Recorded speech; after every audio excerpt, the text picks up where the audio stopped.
Om Shanti. Rajyoga meditation कोर्समध्ये आपण मागच्या लेसनमध्ये राजयोगाचा आधार आणि विधी काय आहे हे आपण जाणून घेतलं. त्यात तुम्हाला स्पष्ट झालेच असणार की मेडिटेशन कसं करायचं आणि त्यासाठी आधार आणि विधी काय आहे.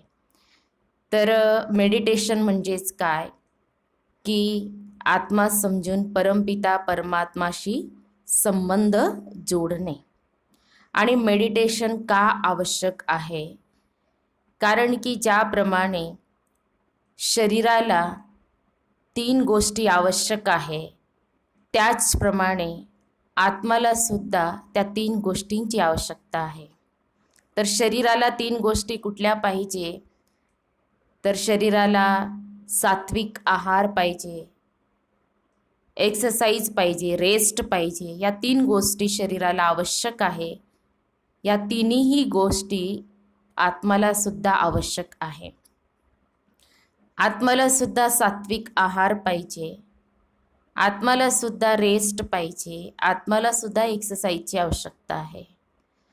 मग सात्विक आहार काय आहे, रेस्ट कुठली आणि एक्सरसाइज कुठली? आता सात्विक आहार आत्माचं काय आहे ते म्हणजे चिंतन. तर दिवसभरामध्ये सकाळी उठल्यापासून जर का आपण सकाळी उठल्या उठल्या अशा न्यूज ऐकल्या, पाहिल्या, वाचल्या, तर दिवसभर आपलं कुठलं चिंतन चालतं? तुम्ही चेक करा स्वतःला.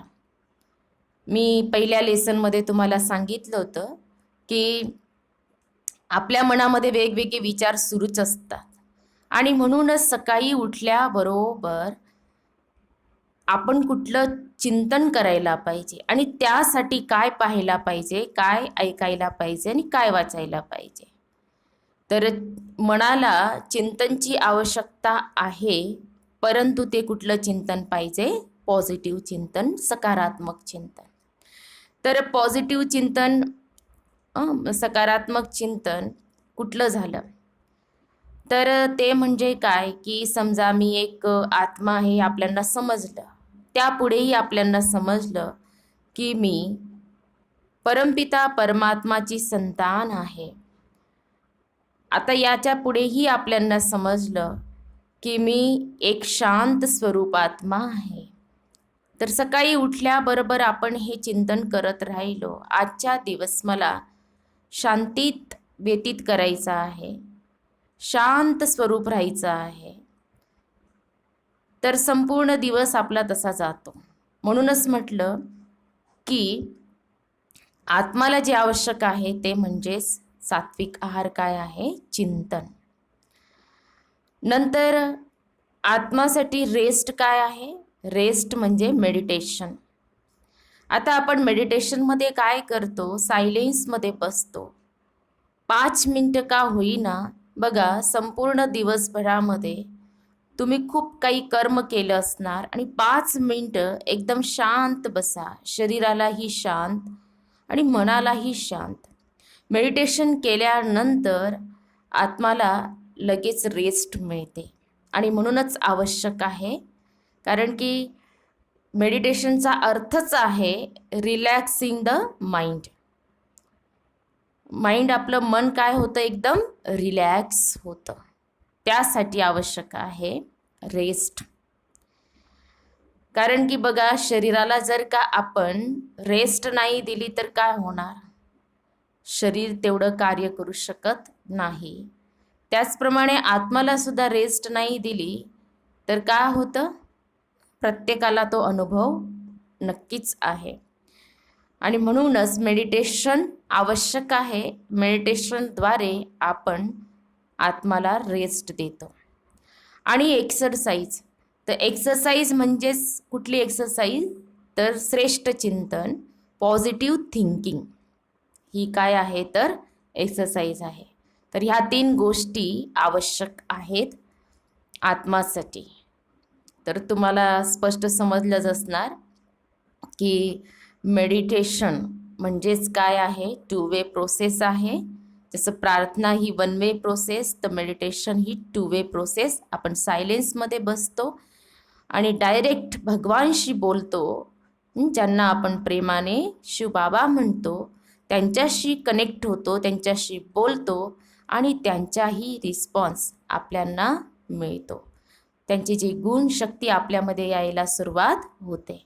आणि म्हणूनच आजचा जो लेसन आहे तो लेसन म्हणजेच कुठला, की राजयोगाच्या आधाराने विधी तर आपण जाणून घेतलं, परंतु राजयोगामुळे आपल्याला काय काय प्राप्ती होते. तर विशेष म्हणजे आपल्यामध्ये अष्टशक्तीची प्राप्ती होते. गुणांची तर होतेच होते, परंतु ज्या अष्टशक्तींचं गायन आहे देवी आणि देवतांबद्दल, विशेष करून देवींबद्दल आहे अष्टभुजाधारी दुर्गा. तर अष्टभुजाधारी दुर्गा, तर देवींना 8 भुजा दाखवून दिलेल्या आहेत. तर मी आधीच सांगितलं होतं, कुठल्याही देवी देवताला असे 4 भुजा किंवा 8 भुजा नसतात. त्यांनाही 2 भुजा असतात, 2 हात 2 पाय, मानवासारखंच असतं. फक्त देवी देवतांमध्ये दिव्य गुण आहेत आणि म्हणूनच देवी देवता म्हटलेलं आहे. तर असल्या कुठल्याही देवीला असा अष्टभुजा नसतात, परंतु त्यांनी त्यांच्या जीवनामध्ये अष्टशक्तींना धारण केलं आणि म्हणून त्या शक्ती कसं दाखवणार, आणि म्हणून 8 भुजा दाखवून दिल्या आणि 8 भुजांमध्ये वेगवेगळे अलंकार दाखवून दिलेले आहेत. तर आपल्यांना ह्या ज्या अष्टशक्ती आहेत, तर ह्या अष्टशक्तींची आपल्यांना वर्तमानमध्ये खूप खूप आवश्यकता आहे. आपलं जे प्रॅक्टिकल लाईफ आहे त्याच्यामध्ये यांचा समावेश करणं खूप आवश्यक आहे. या अष्टशक्तींना जीवनामध्ये धारण करणं खूप खूप आवश्यक आहे. जर का आपण या अष्टशक्तींना आपल्या जीवनामध्ये धारण केलं तर आपलं जीवन संतुलित तर बनतं आणि आपल्या जीवनामध्ये आपल्यांना सफलता मिळायला लागते. म्हणूनच या अष्टशक्तींची खूप खूप आवश्यकता आहे. या सृष्टीमध्ये जसं 2 ज्या घटना आहेत, सुख आणि दुःख, मान अपमान, यश अपयश, हे सुरूच असतं. त्याचप्रमाणे शक्तींबद्दलही म्हटलेलं आहे की 2 प्रकारच्या ज्या शक्ती आहेत त्या कुठल्या आहेत, बाह्य शक्ती आणि दुसरी आहे आंतरिक शक्ती. आता बाह्य शक्तीमध्ये कुठल्या शक्ती येतात, तर बाह्य शक्ती म्हणजे पद, पोझिशन, धन. म्हणजेच काय, की बघा कोणी म्हणतं माझ्याजवळ एवढं धन आहे, तर धनाद्वारे पण काय शक्ती दाखवली जाते. आणि पद, पोझिशन, त्याच्याद्वारे सुद्धा शक्तीचं प्रदर्शन होतं ना. या माझ्याजवळ एवढं धन, पद, पोझिशन असल्यामुळे मी या विश्वामध्ये काही करू शकतो. तर याचं ही बाह्य शक्ती आहे, त्याला भौतिक शक्ती म्हणणार. आणि आंतरिक शक्ती म्हणजेच आध्यात्मिक शक्ती. तर आंतरिक शक्तीमध्ये, आध्यात्मिक शक्तीमध्ये आपल्यांना जी आत्म्यासाठी आवश्यक आहे आणि ह्या आध्यात्मिक शक्ती ची प्राप्ती आपल्यांना शिवबाबांकडून होते. आणि मुख्य म्हणजे, विशेष म्हणजे आपल्यांना या अष्टशक्तींची प्राप्ती होते. दुनियामध्ये जे सिद्ध पुरुष होऊन गेलेले आहेत, महात्मा होऊन गेले, ऋषी मुनी संत होऊन गेले, बरेच असे साधू होऊन गेलेले आहेत. तो लोकांना काय वाटतं की त्यांच्याकडे गेल्यानंतर अल्पकाळासाठी काहीतरी प्राप्ती होते, कारण की त्यांनी तशा सिद्धी प्राप्त केलेल्या असतात. तर बऱ्याच जणांना काय वाटतं की प्रजापिता ब्रह्माकुमारी ईश्वरीय विश्वविद्यालयामध्ये आल्यानंतर, ओम शांतीमध्ये पण गेल्यानंतर काहीतरी आपल्यांना सिद्धी मिळते. हो, सिद्धी मिळतात, पण त्या वाईट सिद्धी नाही. तर कुठल्या सिद्धींची प्राप्ती आपल्यांना होते, आणि त्या सिद्धी म्हणजे आपल्यामध्ये गुण आणि शक्ती यायला लागतात. तर यांची खूप आवश्यकता आहे आणि ती परमनंट विधी आपल्यांना शिवबाबांनी सांगितली, गुण आणि शक्ती या सिद्धी प्राप्त करण्याची. आणि म्हणूनच सांगितलं की साधारण प्राप्ती नाही होत, ती म्हणजेच हाय लेवलची प्राप्ती आपल्याला होते. तर या अष्टशक्तींची प्राप्ती आपल्यांना जेव्हा आपण शिवबाबांची आठवण करतो, त्यांच्याशी संबंध जोडतो, कनेक्ट होतो, तर या अष्टशक्तींची प्राप्ती आपल्याला व्हायला लागते. आपल्या जीवनामध्ये या अष्टशक्ती यायला लागतात. आता तुम्ही बघा, चित्रामध्ये तुम्हाला दिसत असणार की झाड आहे, झाडाला मुलगा दगड मारत आहे. आता ती कुठली शक्ती आहे, तर ती म्हणजे सहनशक्ती. तर सहनशक्ती मध्ये आपण बघतो, बरेच जण, स्त्री असो पुरुष असतो कोणी असो, ते म्हणतात आम्ही आमच्या जीवनामध्ये खूप सहन केलं, बस आता आम्ही सहन करू शकत नाही. तर सहन कुठे करायचं असतं, केव्हा करायचं असतं, की ज्या वेळेस व्यक्ती आहे त्यावेळेस आपल्याला काय करायचं आहे, सहन करायचं आहे. कारण की त्यावेळेस जर का आपण सामना केला तर काय होऊ शकतं माहिती आहे. थोडंसं जरी नाही सहन केलं तर ते भांडण कुठल्या कुठे जातं. बरेच प्रॅक्टिकल अनुभव तुमच्या जीवनामध्ये सुद्धा असतील आणि आपण पाहत सुद्धा असतो आणि ऐकत सुद्धा असतो की थोडंसं नाही सहन केलं आणि काय झालं. एक मी तुम्हाला सांगते की आत्ताचं सिच्युएशननुसार, या कलियुगाच्या नुसार उदाहरण सांगते की जस्ट एका मुलीचं लग्न झालं. तर लग्न झालं आणि तिने मोबाईल मागितला. तिला मोबाईल पाहिजे होता तिचा हजबंड करून. तर त्याने मोबाईल आणला, छान मोबाईल होता तोही. परंतु तिला ज्या कंपनीचा मोबाईल पाहिजे होता त्या कंपनीचा मोबाईल त्याने आणला नाही. बस एवढंच कारण. आणि त्या कारणावरून तिने डायव्हर्स दिला. तर बघा, थोडंसं तरी सहन करू शकत नाही. आपण बरेच ऐकत असतो बऱ्याच घरांमध्ये की पती आणि पत्नींचे भांडणं होत असतात, सहन करू शकत नाही. कोणी पती क्रोध करत असणार तर कुठे पत्नी करत असणार आणि त्याच्यामुळे ते भांडणं कुठल्या कुठे जातात.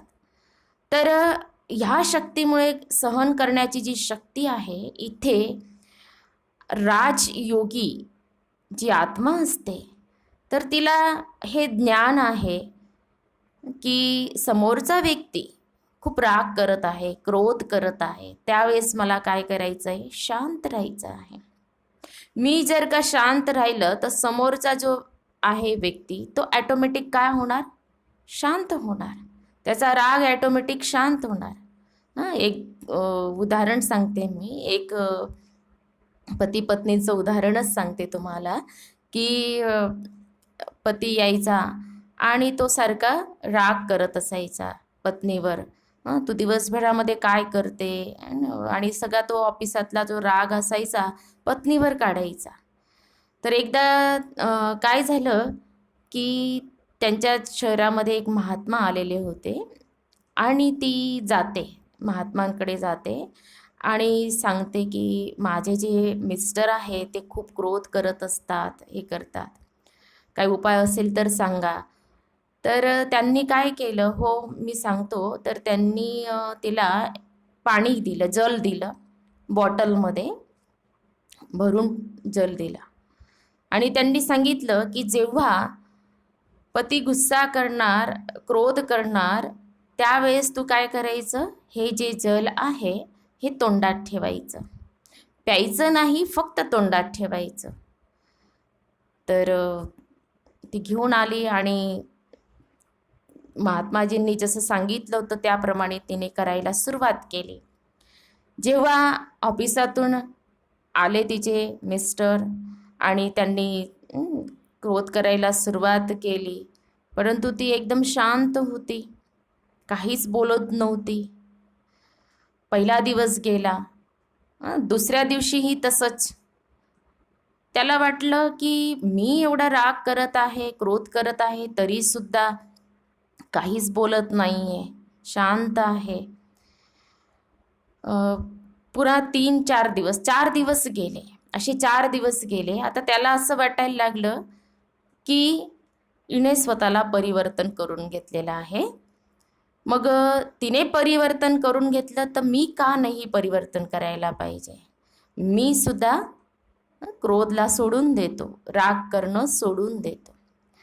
तर त्याच्यामध्ये परिवर्तन झालं. तिचं परिवर्तन पाहून ती शांत होती, तर त्याने स्वतःचं परिवर्तन करून घेतलं.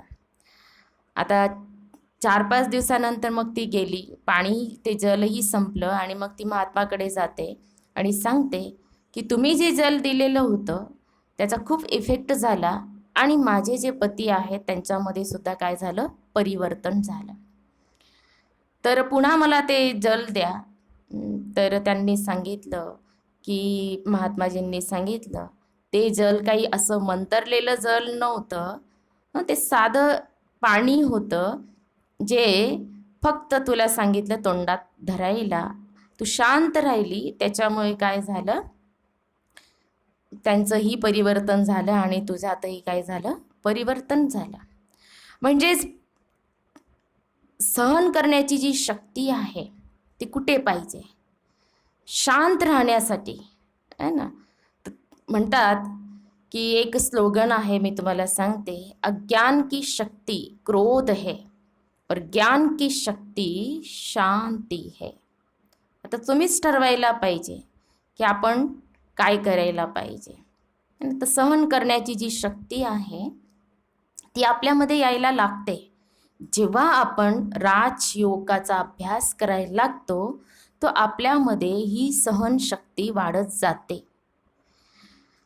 ते चित्रामध्ये जे दाखवलेलं आहे की फळांनी जो झाड फुललेला आहे, बहरलेला आहे. आता फळं दिसले म्हणजे मुलं काय करणार, फळं कशी तोडणार, त्याला दगड मारणार, काठीने मारणार आणि फळं घेणार. आता त्या झाडाला दगड मारला जातो आहे तरी सुद्धा झाड काय करत आहे, फळ देतच आहे ना. त्याचप्रमाणे आपल्या जीवनात सुद्धा म्हणतात की फळ का दाखवले, तो व्यक्ती ज्याच्यामध्ये खूप गुण आहेत, गुणवान आहे, तो व्यक्ती काय करणार, तर तो व्यक्ती सहन करून समोरचा जो व्यक्ती आहे तर त्याला काय करणार, फळच देणार. म्हणजेच काय, त्याला माफ करणार.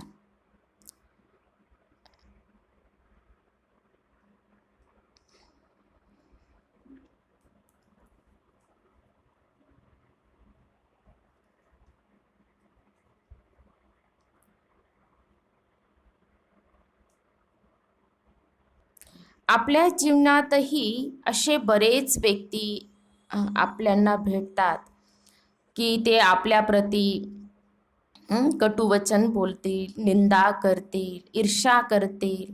असे बरेच व्यक्ती आपल्या जीवनामध्ये सुद्धा आपल्याला भेटत असतात. परंतु जो गुणवान व्यक्ती असतो तो काय करतो की तो त्या व्यक्तींप्रती सुद्धा शुभ भावना आणि शुभ कामनाचे फळ वाटत असतो.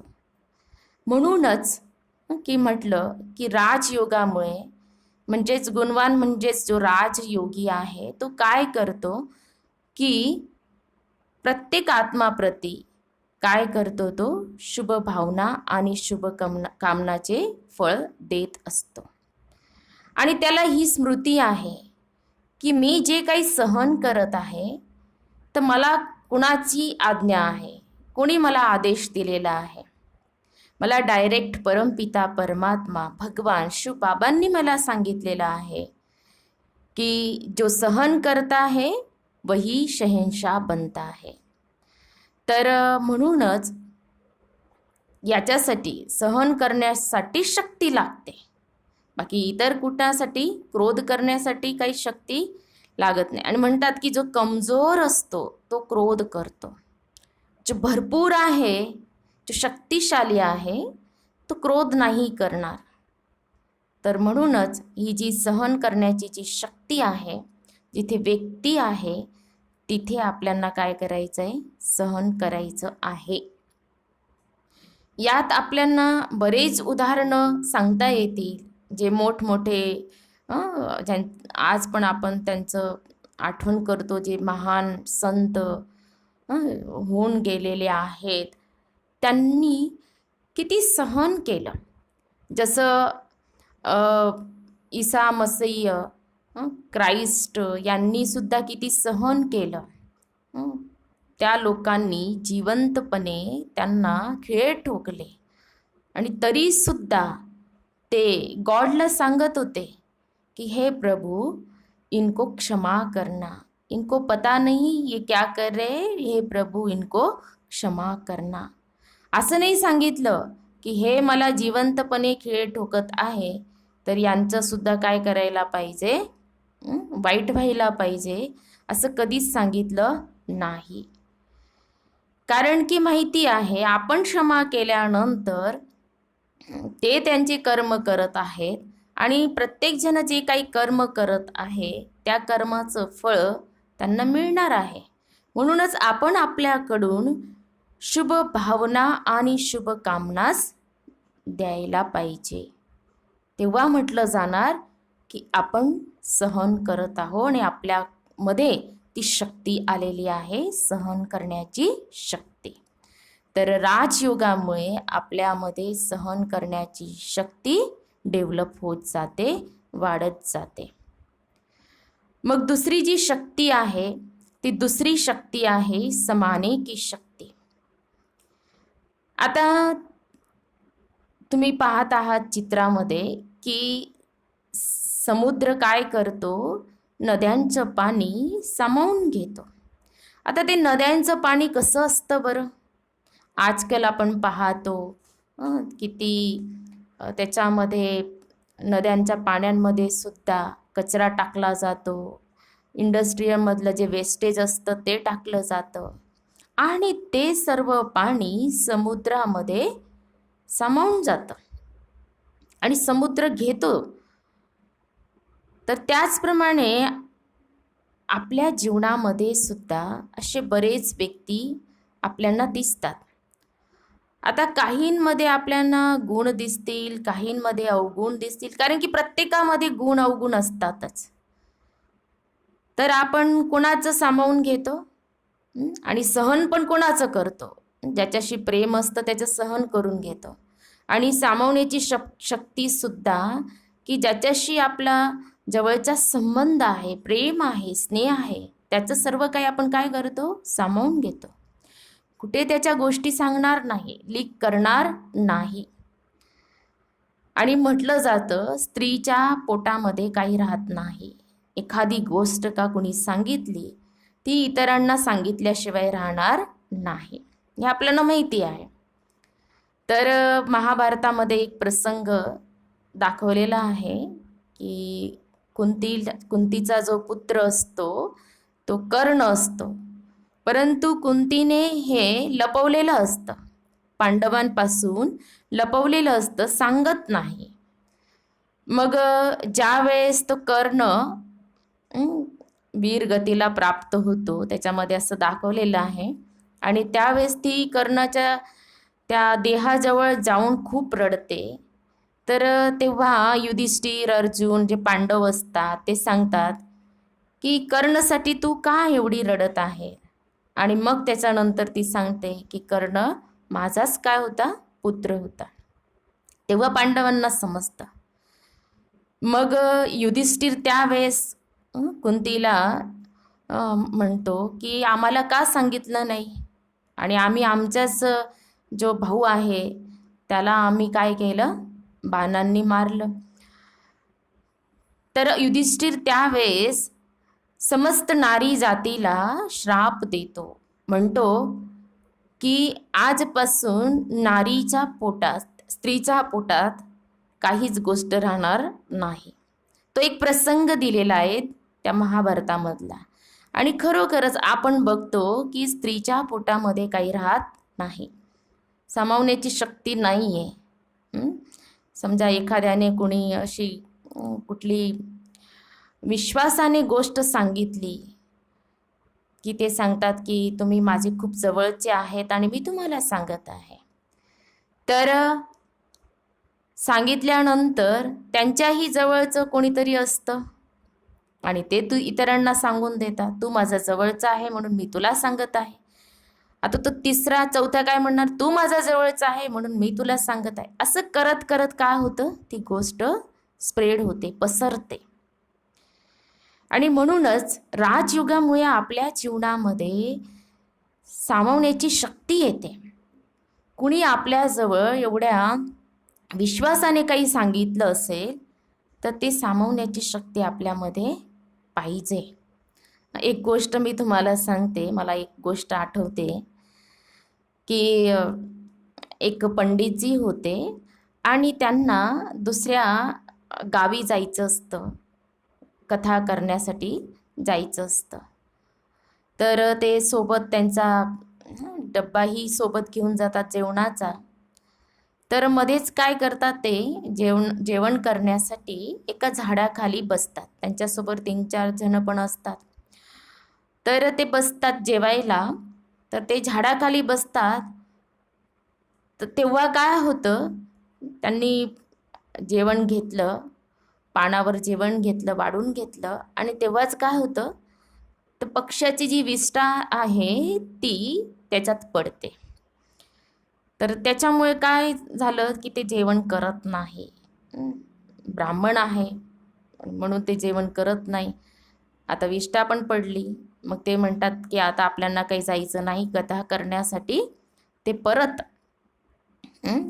पुन्हा त्यांच्या घरी परत ते जातात. तर पंडितजीची जी पत्नी असते ती म्हणते की तुम्ही एवढ्या लवकर कथा करून कसं काय आले. तर काही नाही, येऊन गेलो. तो सांगत नाही, कारण की त्याला माहिती असतं त्याची जी पत्नी असते तिच्या पोटात काही राहत नाही, कुठलीच गोष्ट राहत नाही. म्हणून तो काही नाही सांगत नाही, काही कारण सांगत नाही. पण तिने खूप विचारलं मग सांगतो की असं असं झालं. तर किंवा आम्ही जेवायला बसलो आणि पक्ष्याची विष्ठा त्या जेवणामध्ये पडली म्हणून आम्ही येऊन गेलो, जेवण पण काही केलं नाही, असं सांगितलं. तर आता काय होतं की पंडितजीची जी पत्नी असते ती विहिरीवर जाते पाणी भरण्यासाठी. तर तिथे तिला काही बायका भेटतात. तर तिथे ती सांगते, एका जणाला सांगते त्याच्यात की असं असं झालं. तिने तर सांगितलं व्यवस्थित. आता ती जी होती दुसरी, तर तिने जे सांगितलं, कारण की बघा प्रत्येकजण जेव्हा सांगतं तर त्याचा भाव चेंज झालेला असतो. गोष्ट एखादी असते पण तो दुसरा व्यक्ती कसा सांगतो आहे त्याचा भाव चेंज झालेला असतो आणि शब्दसुद्धा काय होतात काही वेळेस चेंज होऊन जातात. आता तिला ज्या स्त्रीला तिने सांगितलं तर तिने दुसऱ्या स्त्रीला सुद्धा सांगितलं, तिची जवळची जी होती. तर तिने सांगताना काय सांगितलं, तर तिने हे सांगितलं की पंडितजी जेव्हा कथा करायला जात होते तर त्यावेळेस काय झालं की पक्षी त्यांच्या जेवणामध्ये पडला. आता पडलं काय होतं, पक्ष्याची विष्ठा पडलेली होती तर त्यांच्या जेवणामध्ये पक्षी पडला, हे सांगितलं. आता जिला सांगितलं, आता ती तिसरी, आता ती तिच्या जवळची जी असते ती तिला सांगते, त्याच्यात तिचाही शब्द आणि भाव चेंज झालेला असतो. तर ती काय सांगते की पंडितच्या तोंडामध्ये पक्षी गेला, असं सांगते. आता जी ती चौथी पाचवीला जिला सांगितलं, आता ती दुसरी तिला सांगते. तर ती काय म्हणते की पंडितजी हे ना चमत्कार दाखवतात, त्यांच्या तोंडातून आहे ना पक्षी निघतात. तर बघा गोष्ट काय होती, त्याच्यामध्ये शब्द चेंज झाले, भाव चेंज झाले. आता ही गोष्ट जी आहे तर त्या गावामध्ये सरपंच जे असतात त्यांच्यापर्यंत पोहोचते आणि मग ते सांगतात की पंडितजी तर आपल्या तोंडामधून काय करतात, पक्षी काढतात, असे चमत्कार दाखवतात. त्यांना बोलवलं जातं की सगळ्यांसमोर तुम्ही दाखवा.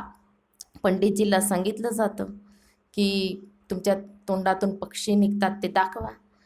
आता पंडितजीला वाटतं ही गोष्ट अशी कसं काय पोचली. त्यांना समजून जातं की मी माझ्या पत्नीला काय सांगितलं होतं आणि ती कशी स्प्रेड झाली. आता स्वतःला वाचवण्यासाठी पंडितजी पण युक्ती ठेवतात. तर ते युक्ती अशी सांगतात की जर का माझ्या तोंडातून जो पक्षी निघणार आणि जे कोणी इथे सर्वजण आहे ते पाहतील ते सर्व पक्षी बनून जाते.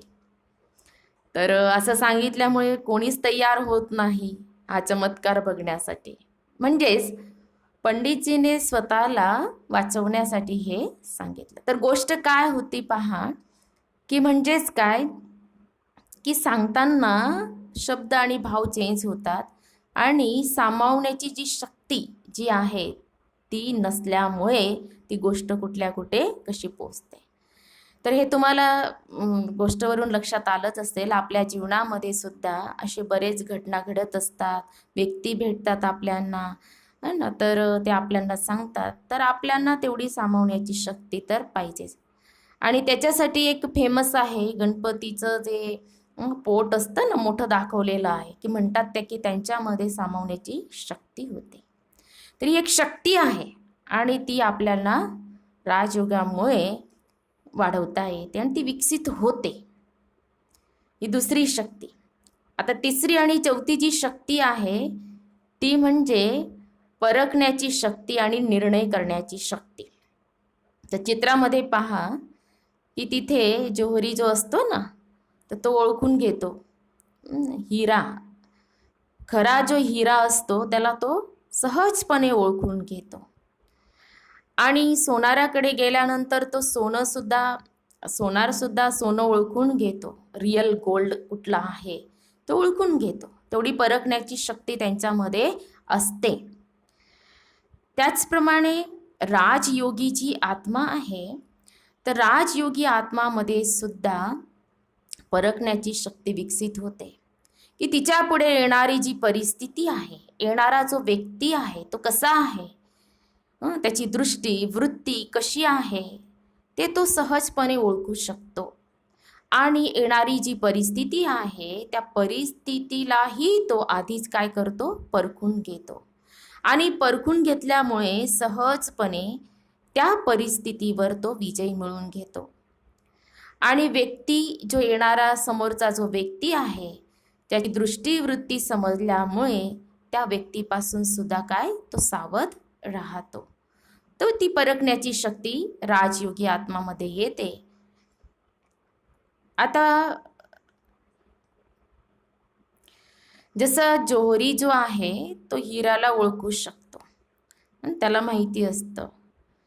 एक मी याच्यावर सुद्धा तुम्हाला गोष्ट सांगणार, ती नंतर सांगते.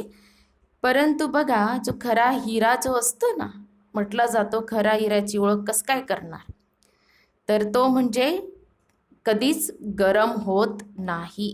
जो खरा हिरा असतो ना तो गरम होत नाही. तर एक व्यक्ती असतो तो त्याच्याकडे हिरा असतो, तर हिरा पण असतो आणि सोबत हिरासारखाच आकाराचा काच असतो.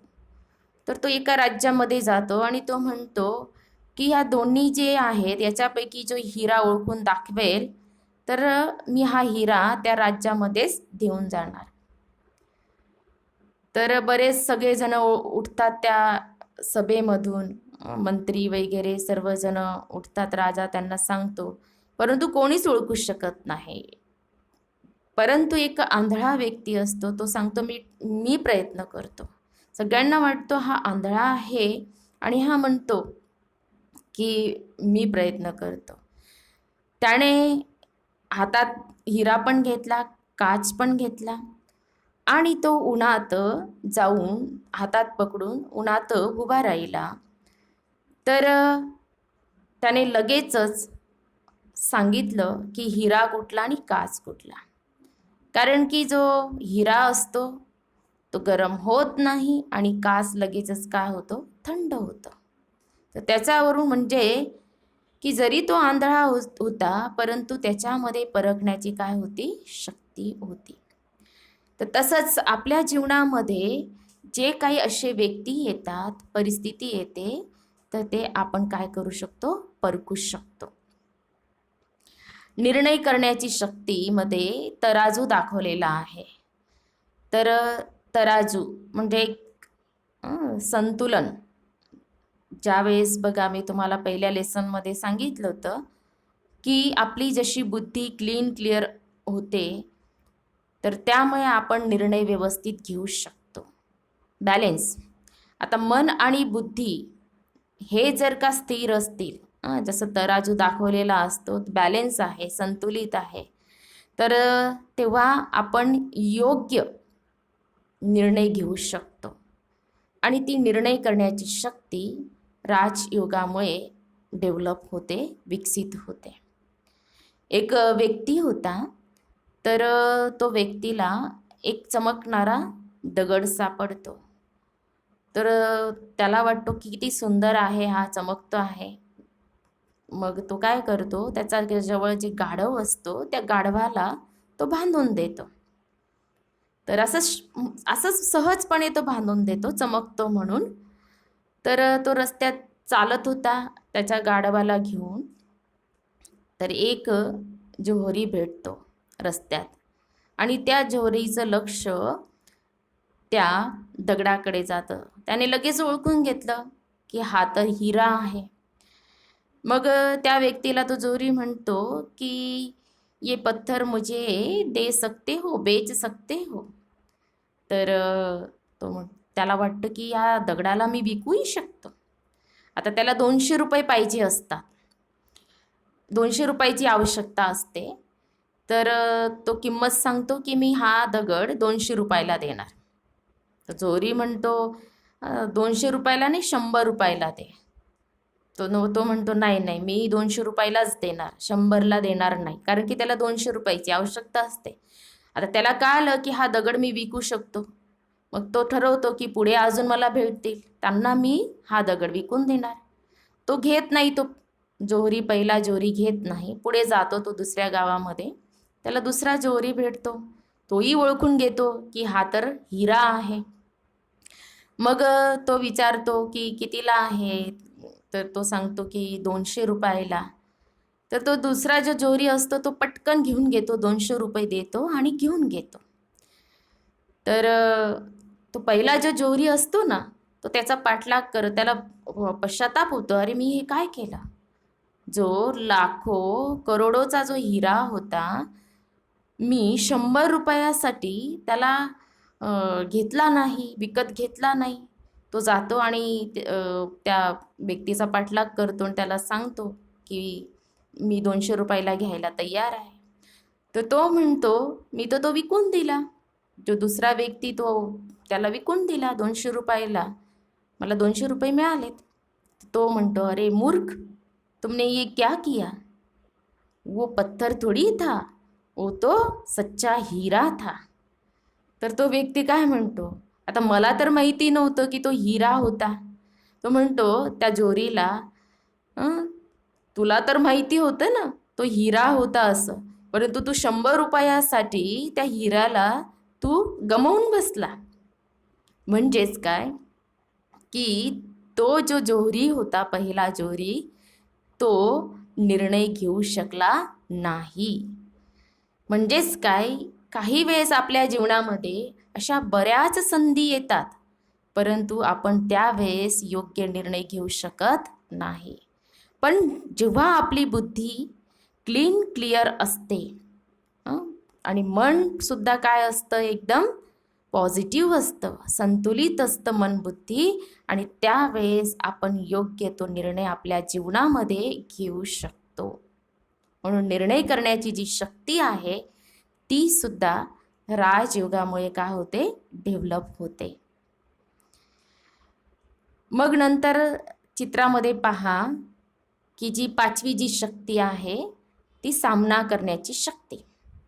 आता त्याच्यामध्ये तुम्हाला स्पष्ट दिसत नसणार, पण त्याच्यामध्ये दाखवलेलं आहे की जेव्हा आपले जे प्रिय व्यक्ती असतात, प्रियजन जे असतात, जेव्हा त्यांचा मृत्यू होतो, ते जेव्हा आपल्यांना सोडून जातात, त्यावेळेस आपल्याला खूप दुःख होतं आणि त्या परिस्थितीचा आपण सामना करू शकत नाही. आणि त्यातल्या त्यात खूप कमी वयात कोणी गेलं असणार आणि अचानक गेलं असणार ॲक्सिडेंटमध्ये, किंवा अचानक असा मृत्यू झाला, अटॅक आला छोट्या वयामध्ये, तर त्यावेळेस खूप दुःख होतं आणि त्या परिस्थितीचा आपण सामना करू शकत नाही. परंतु राजयोगी जी आत्मा आहे तिला माहिती आहे की त्या आत्माचा पार्ट त्या शरीरामध्ये तेवढाच होता आणि आत्मा तर अजर अमर अविनाशी आहे. आत्माचा कधी विनाश होत नाही. शरीर हे नश्वर आहे, विनाशी आहे. शरीराचा विनाश होतो. आता ती आत्माने एक शरीर आता ते सोडलं आहे, आता ती पुढे नवीन शरीर धारण करणार आहे हे तिला माहिती असतं आणि त्यामुळे सहजपणे त्या परिस्थितीचा ती सामना करू शकते. आणि म्हणूनच म्हटलं, सामना करण्याची जी शक्ती आहे राजयुगामुळे ही सुद्धा काय होते, आपल्यामध्ये डेव्हलप होते, वाढायला सुरुवात होते. वर्तमानमध्ये आपल्याला माहिती आहे आपल्याला कुठल्या गोष्टीचा सामना करायचा आहे, कोरोना व्हायरस माहिती आहे ना. तर प्रत्येकाला ह्या परिस्थितीचा, ही परिस्थिती आहे, कोरोना व्हायरस ही एक परिस्थिती आलेली आहे आणि प्रत्येकाला ह्या परिस्थितीचा काय करायचा आहे, सामना करायचा आहे. आता कसं काय सामना करणार या परिस्थितीचा, तर मी तुम्हाला बघा सृष्टीचक्राबद्दल ज्ञान दिलेलं आहे आणि त्यात मी तुम्हाला सांगितलं की कलियुगाचा म्हणजे या कलियुगी सृष्टीमध्ये विनाश तर होतो आणि वेगवेगळ्या पद्धतीने होतो. मग आपल्याला ही स्मृती येते की हा एक ड्रामा आहे आणि ह्या ड्रामामध्ये वेगवेगळे सीन येणारच आहेत आणि म्हणूनच आपल्याला प्रत्येक सीनचा काय करायचा आहे, परिस्थितीचा आपल्याला काय करायचा आहे, सामना करायचा आहे. म्हणजे सहजपणे आपण काय करतो, आलेली जी परिस्थिती आहे ह्या परिस्थितीचा आपण काय करतो, सामना करू शकतो. नंतर जी 6वी शक्ती आहे तर ती शक्ती म्हणजे संयोग करण्याची शक्ती. आता संयोग करण्याच्या शक्तीमध्ये काय दाखवलेलं आहे, पहाड दाखवलेला आहे ना, तो पर्वत आहे आणि प्रत्येकाने बोट लावलेला आहे. तर कुठला बोट आणि कुठला पर्वत आणि कोणी लावायचा आहे, तर बघा आपल्या सगळ्यांना या सृष्टीवर स्वर्ग आणायचा आहे, रामराज्य आणायचं आहे, सत्ययुगीची स्थापना करायची आहे, सत्ययुगाची स्थापना करायची आहे. तर त्यासाठी आपल्याला काय करावं लागेल, प्रत्येकाला आपला बोट लावावं लागणार. म्हणजेच तेव्हाच काय होणार, कलियुग जाणार आणि सतयुग येणार. आता बोट लावायचा म्हणजे काय करायचं नेमकं, बोट लावायचा म्हणजेच काय, आपण आपलं स्वतःचं परिवर्तन करायचं. स्वतःचं परिवर्तनानेच म्हटलं ना, स्वपरिवर्तन से विश्व परिवर्तन. आता बरेच जण विचार करतात माझ्या एकट्याच्या परिवर्तनाने काय होणार आहे, मी एकटं परिवर्तन झालं तर काय विश्वाचं परिवर्तन होणार? हो, नक्कीच होणार. कारण की मी स्वतः परिवर्तन माझं केलं तर मला पाहून माझ्या घराचे मेंबर परिवर्तित होतील.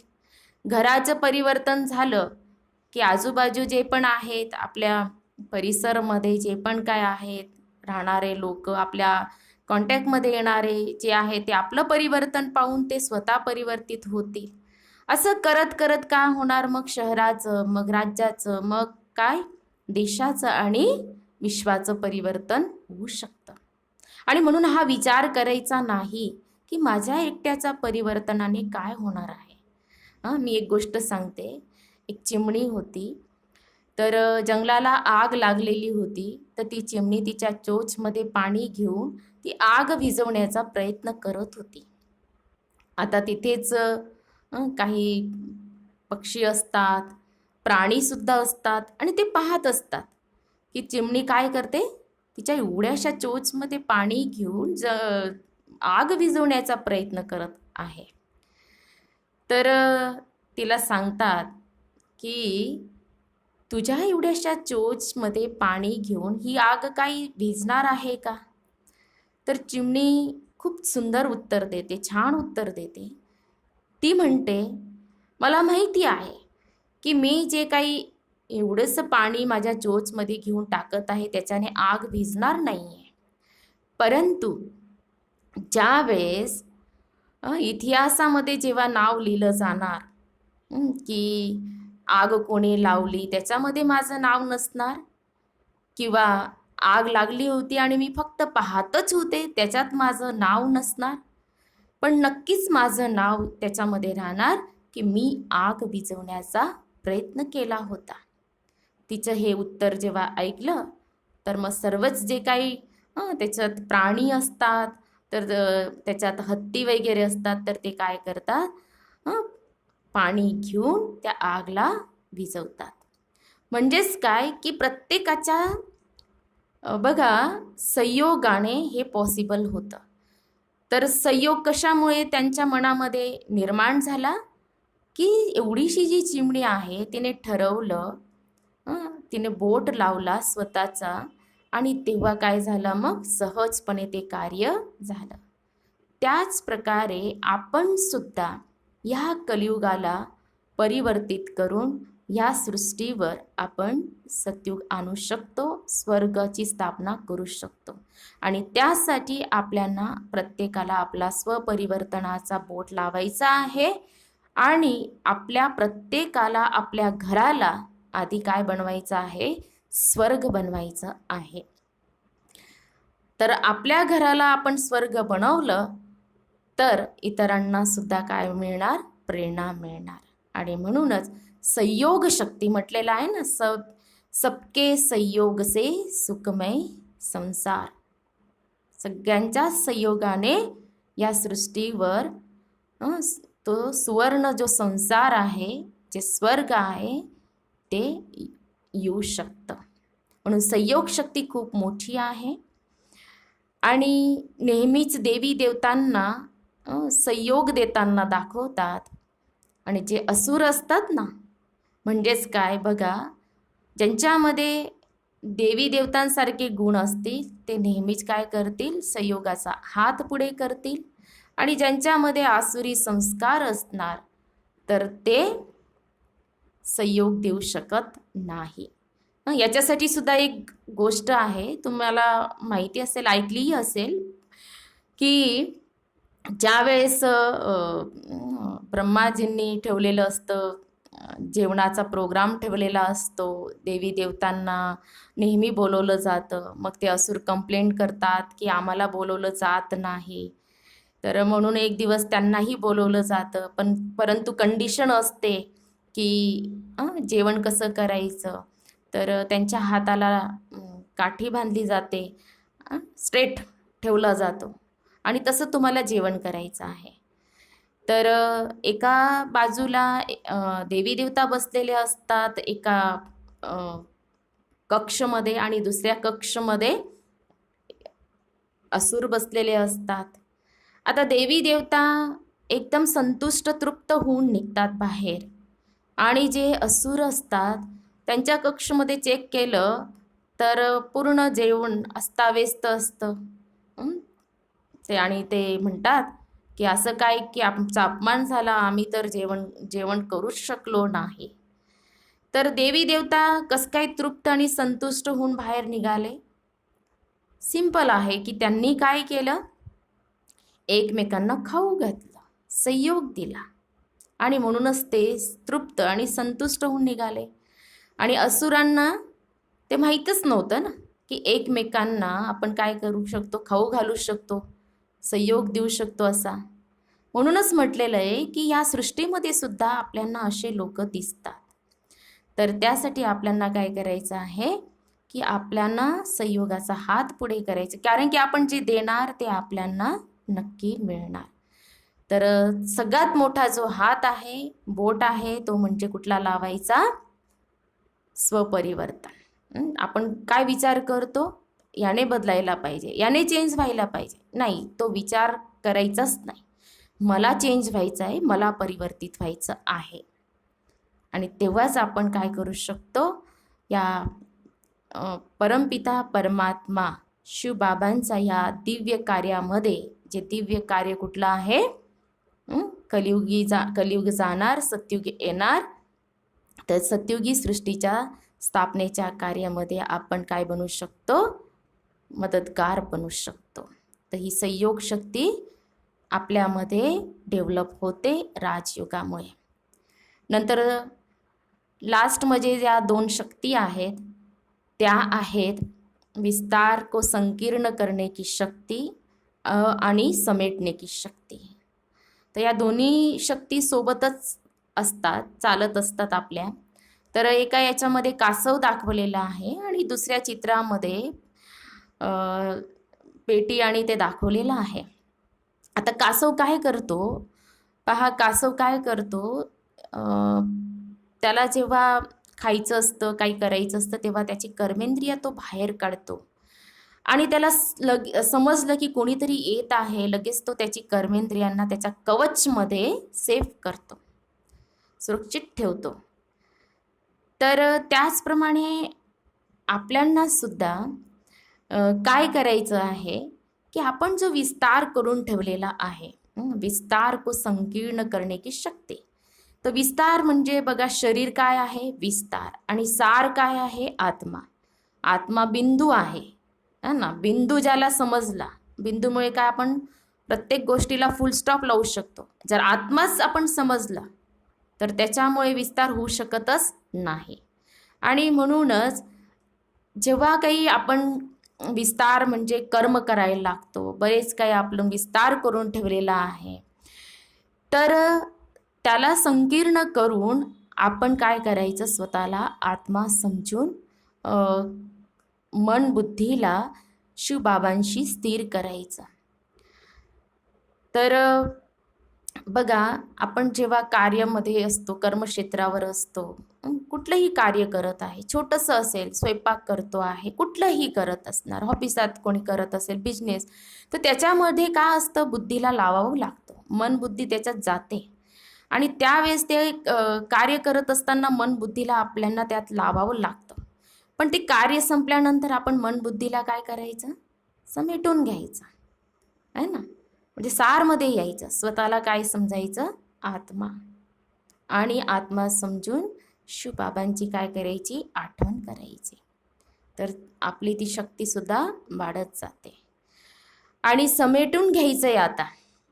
जो काय आपण बघा, यात्रेला जेव्हा आपण जातो, कुठेही जायचं असेल तर आपण काय घेऊन जातो सोबत, आपलं घर दार काही घेऊन जात नाही, सर्वच काही आपण सोबत घेऊन जात नाही. फक्त आवश्यक जो सामान आहे तोच आपण सोबत नेतो, बाकी सोबत काही घेऊन जात नाही. तर आता आपल्याला शिवबाबांनी सांगितलेलं आहे की आपल्या सगळ्यांची आता रिटर्न जर्नी आहे. रिटर्न जर्नी म्हणजे आपल्या सगळ्यांना आपल्या घरी परत जायचं आहे. तिथे जाण्याचा प्रवास आहे आपला. आणि आपलं घर कुठलं आहे, ते म्हणजे परमधाम. तर आपल्याला जायचं आहे, तर आपल्याला काय घेऊन जायचं आहे सोबत, कारण की सांगितलंय ना, सिकंदर राजाचं उदाहरण दिलं गेलं की सिकंदर राजासोबत काही घेऊन नाही गेला. त्याने सांगितलं, मी जेव्हा जाणार तेव्हा माझे हात असे ठेवायचे, म्हणजे खाली, मी काही सोबत घेऊन जात नाहीये. खाली हात आहे थे, खाली हात जाणं आहे असं म्हटलं जातं. परंतु शिवबाबा आपल्याला सांगतात की तुम्ही भरपूर होऊन जाणार. तर कसं जाणार, आपण आपले कर्म, आपले संस्कार आपण सोबत घेऊन जाणार. आणि म्हणूनच आपल्या मन बुद्धीला सुद्धा काय करायचं आहे, समेटून घ्यायचं आहे. आपण जो विस्तार करून ठेवलेला आहे, कुठे कुठे आपण मन आणि बुद्धीला आपण भटकत असतो, भरकटवत असतो मन बुद्धीला स्वतःच्या देहामध्ये. आणि जेवढे पण देहाचे जे संबंध आहेत त्यांच्यामध्ये आपण मन बुद्धीला काय करतो, लावत असतो. आणि म्हणूनच की जो काय आपण विस्तार करून ठेवलेला आहे त्याला संकीर्ण करायचा, त्याला समेटून घ्यायचं आहे आणि हे लक्षात ठेवायचं आहे की आता आपली काय आहे, रिटर्न जर्नी आहे. कारण की आपण सांगू शकत नाही ना, मी एवढे वर्ष जगणार आहे, मी गॅरंटीने सांगत आहे की मी एवढे वर्ष जगणार आहे कोणाकडे घेऊन आलेलं आहे कोणी गॅरंटी पत्र?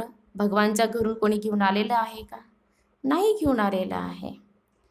तर म्हणूनच आपण सांगू शकत नाही की माझी जर्नी किती वर्षाची आहे, माझा हा जीवनाचा जो प्रवास आहे, माझी ही जीवनाची यात्रा आहे, कधी संपणार आहे हे मला माहिती नाही आहे. आणि म्हणूनच का नाही, माझं हे जे जीवन आहे, या जीवनाला मला काय करायचं आहे, श्रेष्ठ बनवायचं आहे. आणि मला सोबत माझे जे कर्म आहेत ते सोबत जाणार आहे, माझे संस्कार सोबत जाणार आहेत आत्म्याच्या सोबत. तर मला चांगल्यात चांगल्या पद्धतीने कर्म करून मला भरपूर होऊन जायचं आहे.